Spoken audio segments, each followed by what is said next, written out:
ఒక్కొక్కరు 10,000 పోస్టులు వేశారు నా మీద. ఇది సోషల్ మీడియా కాదండి, వీళ్ళని నేను తట్టుకోలేను.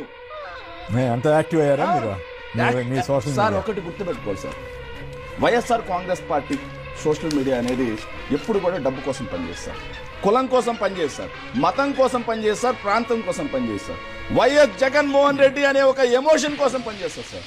వైఎస్ఆర్ కాంగ్రెస్ పార్టీ సిద్ధాంతానికి పనిచేస్తుంది సార్. వైఎస్ఆర్ కాంగ్రెస్ పార్టీకి ఇక్కడ ఏమవుతుందంటే సార్, ఇది అసంఘటిత శక్తి, వాళ్ళలాగా ఆర్గనైజ్డ్ పెయిడ్ కాదు.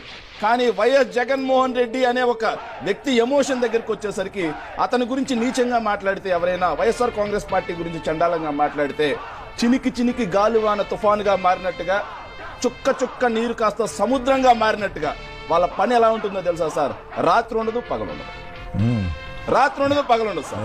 అన్ని ఆధారాలతో ఒక్కొక్కడికి ఇచ్చి పడేస్తారు సార్. ఎట్లా ఉంటదంటే అలా సినిమాలో చెప్పారు సార్, ఏదైతే అట్లా చేస్తే అరెస్టులు చేస్తున్నారు సార్. అరెస్టులు వీటికి ఎవరు భయపడతారు? అల్లు అర్జున్ గారు ఒక సినిమాలో డైలాగ్ ఉంటుంది సార్, రప్ప రప్ప రప్ప రప్ప రప్ప అని. వైఎస్ఆర్ కాంగ్రెస్ పార్టీ సోషల్ మీడియాతో అలాగే ఉంటుంది సార్. మళ్ళీ చెప్తున్నాం సార్, ఇది డబ్బు కోసం, కులం కోసం, మతం కోసం, ప్రాంతం కోసం కాదు సార్. వైఎస్ జగన్మోహన్ రెడ్డి అనే ఒక ఎమోషన్ కోసం పనిచేస్తారు.